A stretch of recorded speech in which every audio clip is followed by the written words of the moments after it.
নমস্কার, আমার নাম অনিরুদ্ধ দেব। আমি পেশায় সাইকিয়াট্রিস্ট, মনোরোগ বিশেষজ্ঞ। এই অসুখের চিকিৎসা ওষুধ দিয়ে, ওষুধ ছাড়া এই অসুখের চিকিৎসা করতে যাওয়া বাতুলতা মাত্র। সাইকোলজিক্যাল কাউন্সেলিং বা সাইকোথেরাপি যদি আরও গভীরভাবে গিয়ে করতে হয়, তাহলে সাইকোথেরাপি করে তার চিকিৎসা করা যেতে পারে।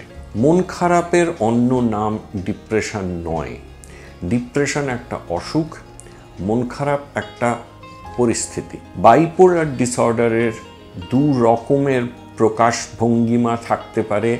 এটারও প্রোগ্রেশন, এটার থেকে ওটা, ওটার থেকে সেটা সেভাবে নাও হতে পারে। একটা চলতে চলতে হঠাৎ আরেকটা শুরু হতে পারে।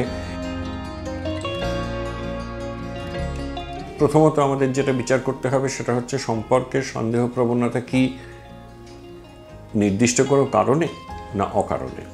অর্থাৎ সম্পর্কে এক ব্যক্তি যদি সত্যি এমন কিছু করে থাকেন যার ফলে সন্দেহ হওয়াটা স্বাভাবিক, তাহলে সেই সম্পর্কের অন্য ব্যক্তি যদি ক্রমান্বয়ে সন্দেহ করতে থাকেন, তাহলে তাকে যতটা আমরা দায়ী ঠাওরাবো, তার থেকে বেশি দায়ী হবেন যিনি স্বভাবতই সন্দেহপ্রবণ এবং কোনো কারণ ছাড়াই তিনি সন্দেহ করছেন।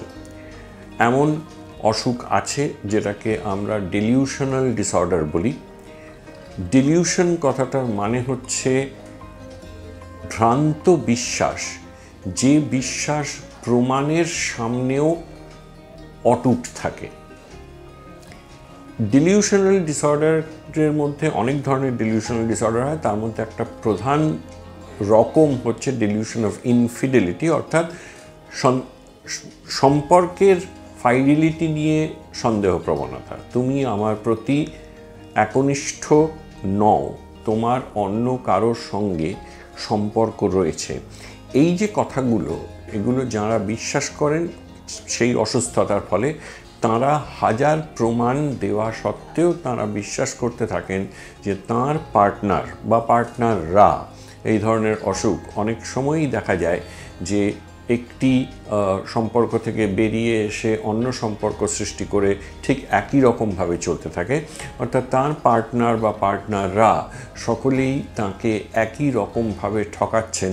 তারা অন্য কোনো সম্পর্কের মধ্যে রয়েছেন এবং সেই সম্পর্কের থেকেও তিনি আমার সঙ্গে সম্পর্ক চালিয়ে যাচ্ছেন, এটা তারা বিশ্বাস করেন। এই অসুখের চিকিৎসা ওষুধ দিয়ে, ওষুধ ছাড়া এই অসুখের চিকিৎসা করতে যাওয়া বাতুলতা মাত্র। কেননা এটা ব্রেনের নিউরোট্রান্সমিটারের তারতম্য ঘটলে সেটা ঘটে এবং সেই তারতম্যটাকে ওষুধ দিয়েই ঠিক করতে হয়। অবশ্যই মানুষের সম্পর্কে মানুষের সঙ্গে মানুষের সম্পর্কে, একজনের সঙ্গে সম্পর্কে থাকাকালীন অন্যজনের সাথে, অন্য কারোর সাথে সম্পর্ক হওয়াটা একেবারেই অসম্ভব নয়, বরং খুবই স্বাভাবিক। বহু ক্ষেত্রেই সেটা দেখা যায়।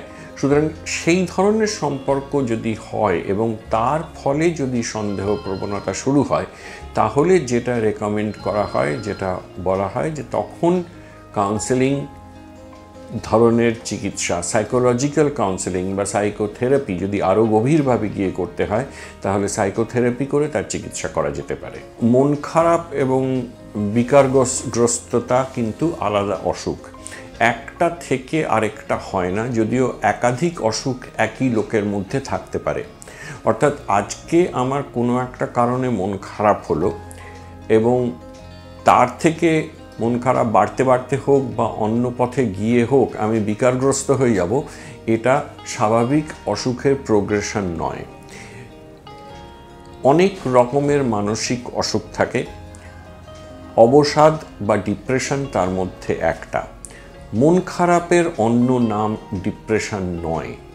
ডিপ্রেশন একটা অসুখ, মন খারাপ একটা পরিস্থিতি। আজকে আমার জীবনে যদি একটা আঘাত আসে, আমি যদি স্বজন বিয়োগ হয়, আমার যদি আর্থিক অনটন হয়, আমার যেটা চাওয়া সেটা আমি যদি না পাই, ইত্যাদি ইত্যাদি ইত্যাদি কারণে আমার মন খারাপ হতে পারে। আমার একটা দুঃখের সিনেমা দেখে বা দুঃখের গান শুনেও মন খারাপ হতে পারে, সেটা মানসিক অসুস্থতা নয়। ডিপ্রেশন যেখানে অবসাদ গভীর, অবসাদ সমস্ত কিছুকে মুড়ে ফেলে, সমস্ত অল এনকম্পাসিং, এবং আমার সমস্ত কার্যাবলীতে তার প্রভাব পড়লে সেখানটায় আমরা তাকে ডিপ্রেশন বলি। ডিপ্রেশন, টেনশন বা অ্যাংজাইটি এগুলো আলাদা আলাদা অসুখ, অনেক সময় একসঙ্গে থাকে। বিকারগ্রস্ততা, যেটাকে বিকার বা বাতুলতা বলা হয় বাংলায়, সেগুলো অন্য ধরনের মানসিক অসুখ। সেগুলোকে সাধারণ ভাষায় অনেক সময় ইংরেজিতে সাইকোসিস বলা হতো, যার দুটো বড় উদাহরণ হচ্ছে স্কিজোফ্রেনিয়া এবং বাইপোলার ডিসঅর্ডার। এই দুটি অসুখকে সাধারণত বিকার বা বাতুলতায় নামে অভিহিত করা হয়, সাধারণ নয়, মানে ডিকশনারির বাংলায়। এইগুলো কিন্তু আলাদা অসুখ। স্কিজোফ্রেনিয়া সঙ্গে ডিপ্রেশন থাকতে পারে। বাইপোলার ডিসঅর্ডারের দু রকমের প্রকাশ ভঙ্গিমা থাকতে পারে। একটা প্রকাশের সময়ে মানুষ অত্যধিক উত্তেজনা, বেশি কথা বলা, হয় বেশি রাগ নয় বেশি আনন্দ, প্রচুর পয়সা খরচ করা, প্রচুর হইচই করা ইত্যাদি সিমটম প্রকাশ করেন। অন্য দিকটায় তাঁরা অবসাদগ্রস্ত হয়ে পড়েন। এটা একেবারেই একই অসুখের দুটো পিঠ, মানে একটা কয়েনের হেড এবং টেল যেরকম দুটো পিঠ, এটা একই অসুখের দুটো পিঠ। এটারও প্রোগ্রেশন, এটার থেকে ওটা, ওটার থেকে সেটা সেভাবে নাও হতে পারে। একটা চলতে চলতে হঠাৎ আরেকটা শুরু হতে পারে, একটা চলতে চলতে ঠিক হয়ে গিয়ে কিছুদিন পর অন্যটা শুরু হতে পারে।